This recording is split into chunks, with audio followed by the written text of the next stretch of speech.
so let's first talk about what are people doing when they slice. So when you're struggling with the slice, what are you doing? The first thing I just want you to realize and know about is that when we're playing golf, generally we see the biggest problems with slicing when we're hitting the longer clubs. So for example, your driver. And because of the physics of the club, because of the loft differences between an iron and a driver, your driver, if you make the same swing with your iron as you do with the driver, you will get more curvature out of the driver because the driver has so much less loft. So we're going to work here with a 7-iron today just to make it kind of easy. But if you're struggling with your driver but not with your irons, with the slice, it's really probably overall your swing. You don't have to only work on the driver to help your slice. So when we slice, here's what's happening. Our club face is open relative to the path we are swinging the club on. And our path is the direction the club is moving when we hit the ball. So for example, from where you're watching right here, I've got an alignment stick here. When I hit this shot, if you watch, I'm going to go nice and slow. So on that little swing I made, when I struck my ball, my club was traveling left of where my target would be at impact. So this is what we would call an out to in swing path. All right? And what tends to happen is people who play golf with a club face that is open, and most people have just a chronically open club face.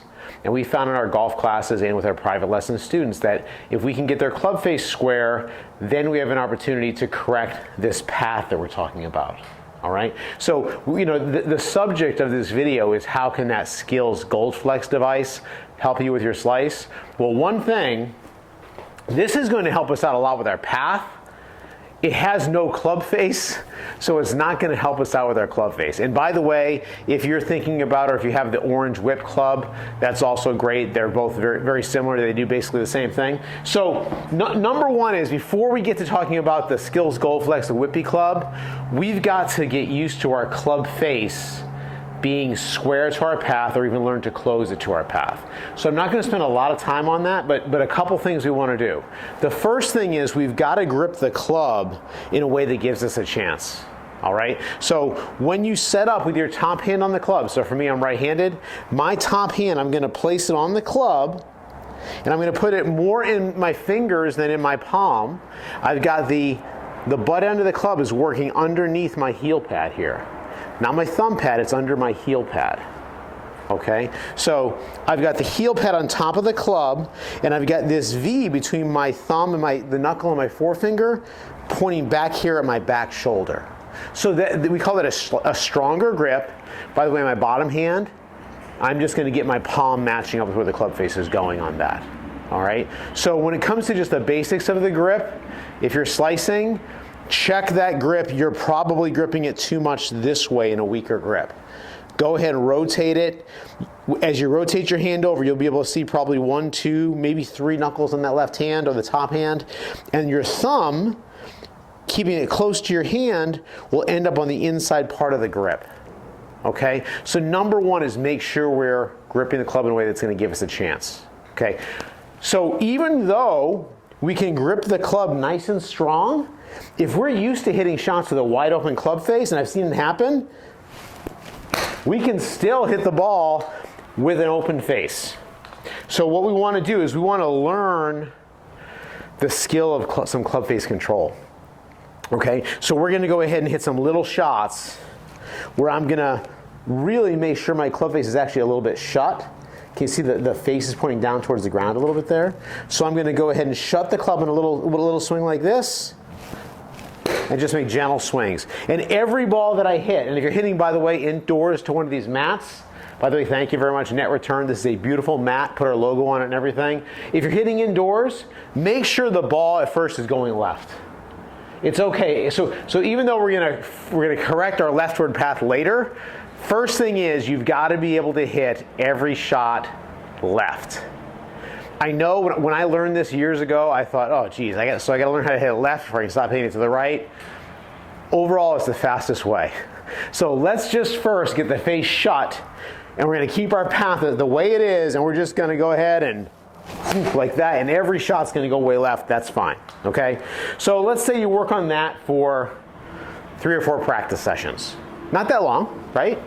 Now we're going to talk about the swing path, okay? So what will happen is most people, again, play with that chronically open club face, and because their face is wide open, like I'm not inside of everyone's head, but I'll guess what's happening is they tend to swing the club to the left, because as they swing the club more left this way, the face actually can point at the target. But then the trouble again is, as we get less and less loft on the club, that changes the spin axis of the ball and makes it slice off to the right if you're a right-handed golfer, or to the left if you're a left-handed golfer. Okay, so we've got this habit of that. So look at the action, what's happening in order for me to make that out to in swing. I'm going to go ahead and turn back, and in order to swing the club out to in, I'm going to start my downswing with my upper body, my shoulders kind of working down towards the ball like this kind of a move. And watch how my hips are doing. We want this type of a move. So if I switch over here, take a look at these 2 different moves. Starting with my shoulders, starting with my hips. We want that one. We want to be able to train ourselves to start our downswing specifically by getting pressure into our front foot really before the club is even done going back, and working into our front side. And this is the same kind of principle as, and I use all kinds of different principles, but just imagine if you go fishing, if you've got like a fishing rod with a lure or a hook on it, and it's got a weight to it. So when you're fishing, what you're going to do is you're going to kind of rear back, and you're going to sense when the rod is pretty much done flexing, and then just before it's done flexing, boom, you go ahead and you cast it out there, okay? Now this kind of a cast, we talk about a cast in golf, which we don't want to do literally this, right? But we want to kind of get it going like this. So this heavy whippy club, it actually is pretty easy to swing this club in a way where I'm going to move my net here a little bit.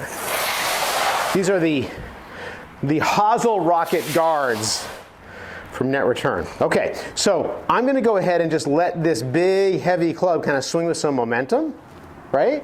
And it's really easy for me to sense when that weight is going to be kind of done back here, and I'm going to get moving forward just before this weight kind of finishes. And believe it or not, I'm explaining it to you, but I hand this thing to people all the time who have this move like this, and when I give them this thing, pretty quickly, when they do that, they can just feel how wrong it is. And eventually they get it going more like that. And if I switch this way, you can see the blur of this thing, right? Right? See how easy that is for me to get that thing swinging on a nice path. It's a nice swing plane, actually, right around my body, instead of that sort of a thing. Okay, so this thing here, the Skills Gold Flex, I'll put a link on it. You can actually buy it. You can click on a link through our site. It transfers you there to Rain or Shine Golf. Also net return if you want to practice inside the garage. But this thing here, along with learning how to do a better job, being more skillful with your club face, can help you fix that slice.